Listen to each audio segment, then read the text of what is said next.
How's it going, everyone? Daxellz here, and today we are reacting to another video game Dunkey video, reacting to discussing Last of Us 2 with YouTube comments. I will say, the comments, even on my reaction video to Dunkey's video, were a bit intense. Let's just get straight into it. I'm looking forward to this. I want to see what he's got to say about this. And away we go. The year is 2001 and gamers are angry. Okay, what the hell? One of their favorite franchises has swerved in a new artistic direction. The problem with the game is very clear. The graphics are terrible. The graphics are so bad, in fact, that they completely ruin the game. This game was The Legend of Zelda Wind Waker. Wait, what? Thankfully, gamers were never wrong again. Today, I'm going to be discussing The Last of Us 2 with some of the greatest minds of the YouTube comments section. For the safety of the viewers, I feel I need to warn you guys that I'm sorting comments by news, so please be careful watching this. Now, when I reviewed Last of Us 2, I rattled the monkey cage pretty good. This is my most disliked video ever, which is a little weird to me. I've been talking shit on beloved games for years, and people have been getting pissed off at me for years.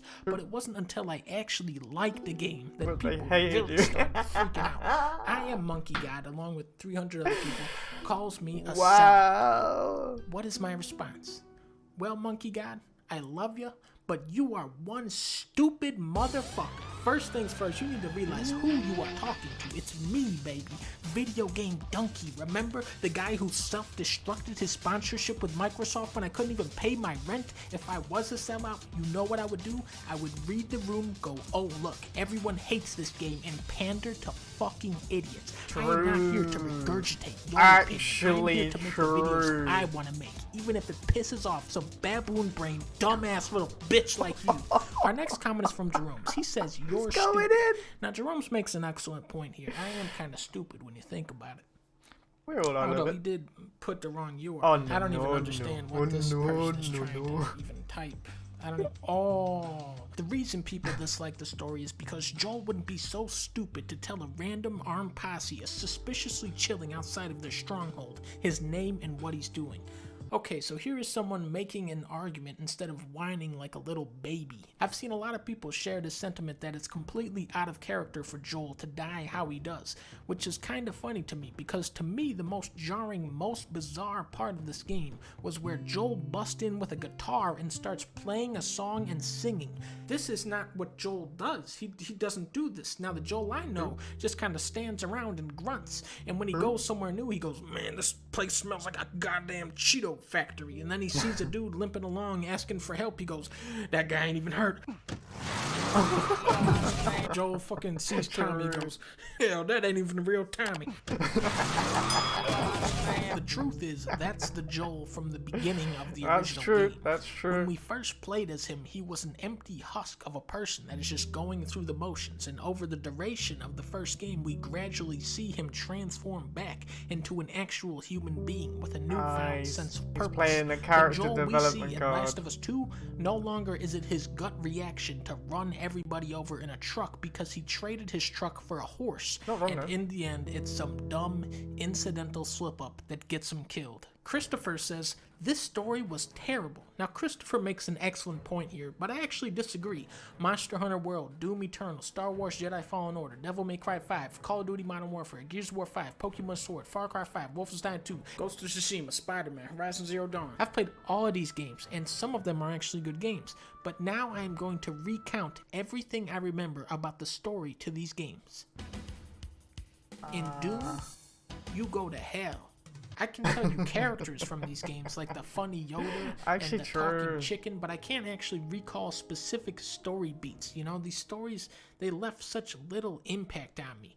Now, Last of Us 2, I can tell you what happened in that game. Some crazy ass shit. So let's just start here. Last of Us 2 is a good story because it's memorable and dramatic. It's not an untouchable masterpiece. It's not perfect. It's just a good, entertaining story. I went into this game already knowing that Joel would die, and yet when it happened, I was still absolutely floored. This is such a brutal, horrific scene, and really it's Ashley Johnson's performance as Ellie that sells it. They are killing off our favorite guy from Last of Us. This is the appropriate reaction. Compare this to Final Fantasy VII Remake, where Jessie dies. Now, I don't give a shit about Jessie. She is a two-dimensional, super annoying character, but what's really messed up is that Cloud doesn't care either. Right as she is about to die, he goes, "You owe me a pizza." When Jessie dies, I go, okay, whatever. When Joel gets killed off, I am sitting here like, holy shit. I am emotionally affected by this, and now the rules are off the table. Anything can happen from here on out. I love when a story can actually surprise me and veer into unknown territory. I am so burnt out on formulaic bullshit stories, so when something crazy happens in a video game, I am here going, hell yeah. Now Ellie has to go to outer space to fight aliens or some shit. Man, this is the first time I've disagreed with Dunkey. Wow, this game sucks. But also, I've never played this game before or the first one. Here's a comment from Hideo Kojima. He says, don't listen to him, y'all. He didn't like, Kojima, get out of here. You don't make this game. Dunkey is an idiot. Too popular and has lost any sort of credibility when it comes to reviews. People don't know why they hate it, except countless 4-hour reviews breaking down everything that makes the game bad with far better reasoning than anything in this video. Now, this comment is actually a masterpiece. He's mad that I said people don't know why they're mad. But at the same time, he still doesn't understand why he's mad. He references some mystery 4-hour video. He doesn't know what the video is called, and he can't name a single point from the video. I know. You don't, dude. There are smart, level-headed people with functioning brains who don't like The Last of Us 2 for valid reasons. And this is not one of them. I'll tell you why we're mad, Dunkey. Thank you, Big Boss. Here we go. The world of Last of Us is not advanced in the slightest. Nothing happens. It's nothing more than a revenge narrative, and it feels lazy, like it could happen to anyone in Last of Us Part 2. A little bit true. I'll agree. But Last of Us Part 1, that story was Ellie and Joel to experience. And given all of this, and Cuckman's reputation for being a male feminist, the fact that Abby kills Joel when she is strongly implied to a transgender, it feels like Cuckman was pushing an agenda. Big Boss, I just want to thank you for finally making me understand why people hate this game so much. Tiger Sushi asks, what was more creative about this game than Part 1? I had the opposite feeling, that it was very one-note compared to the original. Well, Tiger Sushi, to me the original game is Zombie Up. Am I wrong? He loses his loved one, then he gets old and grumpy, then he meets a twerpy little kid, and the old guy's like, damn, this kid is annoying. Then they go on an adventure, actually, and eventually the old guy goes, hey, this kid ain't so bad after all. Last of Us 2 does not remind me of any Pixar movies. I can't name a single video game where you stop halfway and play as the villain for the rest of the game. To me, that was a really creative move. The first game is more predictable, but has more consistent characters. Second game is like a roller coaster thrill ride with characters that are borderline schizophrenic. Now here's a genius guy. Zero mention of all the SJW trash pushed on us. People love the first game because it's not political in any way at all. Now stay with me, it gets better. Did the first game mention anyone's sexual orientation at all, apart from the trash DLC? The answer is no. How you guys don't see that is beyond me. What's great about these comments is that this is a man who is so convinced that he is correct. But turns out is 100% factually incorrect. Bill from the original game was gay.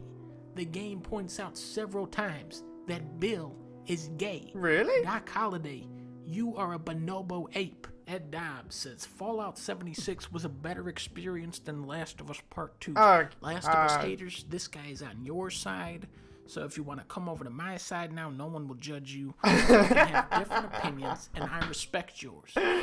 Wait, what the fuck? Is this still YouTube comments? But killing off the best character in the game and then making you play as the scumbag who killed him for 20 hours is terrible game design. This is a loaded comment. The relationship between Joel and Ellie defined the original game, I do. just as its absence defines the sequel. You do still have some parts with Joel, like the museum sequence, which is one of my favorite parts of the whole game, but yeah, this is a sad game, and you really do come to miss that character dynamic. Then there's Abby. The biggest trick of this game was to make Abby work as a character. How do you humanize her without hamming it up and turning her into a hero? Oh look, it's Abby's dad. What a great guy. He saves zebras. Also, he's gonna cut a little kid's brain out. Never mind, Joel shot her dad, and that's why she's evil now. But she's not evil because she loves Owen, but she doesn't give a fuck about Owen. She just wants to kill Joel. But look, she pets a doggy until she throws his ball over the fence. Yeah, I don't like her sympathetic character. things about her and horrible, repugnant things about her, and you just kind of sit on this moral teeter-totter. You fight this fucker zombie monster in the basement. You walk on a balancing beam between skyscrapers. You battle through this nightmare inferno. You end up going through so much stuff as Abby just to save these kids that eventually I went, damn. After all we've been through. Everything that I've done. It can't be for nothing. I'm Tommy from The Last of Us 2. I get shot in the temple by a magic bullet that performs surgery on me off screen. Does he really get shot in the head? Okay, I can explain this. Tommy is actually a character from Call of Duty Black Ops 4, where it takes 4 headshots to kill never someone. die. Last of Us 2 is a game that takes itself super seriously, so when it makes goofy mistakes, they stick out like a sore thumb. The main thing that bothers me is how characters can now teleport. In the original game, it is a major pain in the ass to get anywhere. I mean, that was the whole plot of the game. In this one, right off the bat, Abby and her friends traveled 900 miles through a zombie apocalypse to investigate a rumor of a guy that might be somewhere. Then Ellie teleports to Seattle, then she teleports to Wyoming, then she teleports to California. The story is designed to be this horrific train wreck, but it does lean on contrivance a little too hard. This makes me wonder if you played the first game. Whether or not you did, you still seem retarded. Wow. He misspelled retarded. Oh no. The classic move. This game is just revenge battle, hammered over and over again. I really don't think this game or the original are about trying to hammer home some profound message. The fun of these games to me is trying to unravel and figure out these characters, and I feel like a lot of the best characterization in this game went completely unnoticed. When you're playing as Ellie, you have all of these flashbacks to Joel where we find out the Firefly incident is driving a wedge between them. Ellie starts drifting away from Joel more and more until she finds out what really happened and cuts ties with him entirely. So when Joel gets killed, it dawns on Ellie that she wasted those few remaining years she had left with Joel, ignoring and resenting him.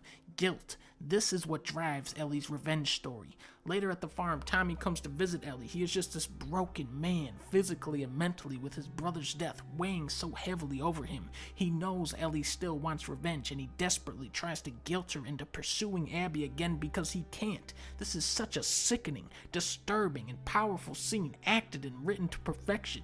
I do think Last of Us 2 is largely a condemnation of violence, but not in a cheesy, one-dimensional way. The game wants you to feel bad for what you've done, but it also wants to piss you off. It wants to fill you with hate and says, here you go, dude. Shoot these dickheads that killed Joel with a dynamite arrow. The Last of Us 2 is support the homosexual.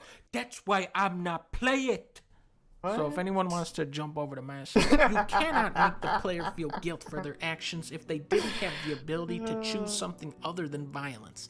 This is true. It's against the gamer rules to do this, just like how you can't be sad when Arthur Morgan dies because you didn't choose that. I don't disagree that you can make the player feel a more pronounced sense of guilt when it was a decision that they made. Yoga Jake talks about this a lot in his recent video. But I also think this dichotomy between the player and the character is one of the most interesting parts of this game. There are tons of games where the main character is just a vessel for the player, but here they have their own volition. When we start as Ellie, I am right there with her going, hell yeah, they killed Joel. Let's get these sons of bitches, and I shoot tons of people, and it's fun because shooting video games are fun. And as it goes, her mission gets more and more depraved until she becomes the villain of the story. It's a game where the more you win, the worse things get, and I can understand why that would cause a disconnect, but I thought it was brilliant. I did feel bad for some of the things I did in this game, even if I was just following orders. This is what I love about Dunkey. Even though the game does not have Donkey Kong, he still gave it a 4 out of 5. Truly an unbiased game critic. Thank you, Sig. I do try to be as fair as I can, even to these smaller budget games where they can't afford to bring in Donkey Kong. My whole issue is the ending, which just throws away the point of the whole game. Literally tracked Abby through states with revenge as an intent, but just because she got a little kid, she gets to live to play golf another day? Alright, Rivera, you want to go there? You want to go there? Yeah, maybe they should have gave you the game option is probably to the most controversial part of it, which is saying a lot. Ellie sacrificed so much to get to this moment and kill so many people, only to change her mind at the last second. Kind of like that one dude did in that PS3 game. I think it was called The Last Donut. Now, when this happened, I went, what the fuck? I felt robbed. Even though I no longer wanted to kill Abby, it seemed like that was the inevitable conclusion to this story. If Naughty Dog really wanted to nail home this message of hate spawning hate, Ellie would kill Abby. Thematically, that is the more appropriate ending. However, I like the real ending more. This is a depressing game released in a miserable year. Can we not just have one optimistic little blip? Lev saves Abby, who spares Ellie, who ultimately saves both of their lives. Ellie remembers her final conversation with Joel was a good one and says fuck it. Why she spares Abby is left so extremely ambiguous it could be interpreted forever. But I think these guys hit the nail on the head. Pearl Jam is the key to all of this. At the start of the game, me and Ellie were synced up. We wanted the same thing, but then she starts drifting away from Joel, from Dina, and the player. She becomes this unrecognizable monster who has lost so much of her own identity that killing Abby no longer means anything. I like what this guy says too, when Ellie goes, that deep. Stay again. She's not talking about Liv. When she returns home, Ellie can no longer play Joel's guitar, which helped her keep his memory alive. You could see this as a cruel twist of fate, but now that those memories can fade away, Ellie can move on and hopefully live the life Joel would have wanted for her. Ladies and gentlemen, Obi Kenobi from Star Trek. He says, no. I love how That's Dunkey showed us the metric score to attempt to prove a point. Show us the user scores too. So, Obi-Wan's getting a little bit senile in his old age, but just for you, Obi-Wan, I am now going to read some Metacritic user reviews. Here we go. Just no, not worth playing, not fun, not groundbreaking, not interesting or exciting. Naughty Dog's downfall. One of the most meh games I ever played, written by a soy boy that ruined Naughty Dog's company. No more likable characters because of reasons you can view in other comments. This is an incredible masterpiece, a must-to-play. The baddest game in history. This game must be the game that can enter the list of games I don't like. Trash agenda. This could be a great game, but Anita had to add political Gina agenda. I gotta play a story-based game with a shit story that it's my fault because I'm a homophobe? Seriously, Days Gone did way better job than this. Shit. I guess Obi-Wan was right. But now, just to be safe, let's look at the reviews for a good game, like Days Gone. The story is very emotional and smart. Deep story with awesome graphics. This game, it's a masterpiece storytelling. I can't remember if Dunkey liked this game. I'm guessing no. And at times, I even felt emotion. I'm guessing he didn't so like good Days that Gone. I thought I was dreaming. Good storyline, not like shitty The Last of Us 2. Deep storyline with white, straight protagonist. Damn. Oh, no. Well, it looks like the people have spoken. The Last of Us 2 is a terrible 3 out of 10 story. Meanwhile, Days Gone is an 8 out of 10 masterpiece of storytelling. Now, Polly, play the clip of Days Gone. Oh, wait a second. Here, you can have this one back. But only if you promise to ride me as much as you ride your bike. The story is the best ever. Hell yeah, brother. Okay, I agree, but then again, I agree with some of the comments that were said also. Some parts of the story should have been better, and it was kind of just a revenge game, let's be honest. It was, I don't know, it's 50-50, you know what I mean? The game's alright, but the game's not amazing. Like, the first one, amazing game. Second one, you can miss it, you know what I mean? It's not like you need to play. It's not a game people are saying, oh, you need to play this, sort of thing. But I can understand Dunkey's side to it. And why he would want to go against everyone else. Okay, everyone, that is the end of the video. If you enjoyed that video, make sure you check out the original description down below. Enjoyed this video, hit the thumbs up, comment what you'd like me to react to next, subscribe if you're new or just haven't yet. I will see you in the next video. Laters.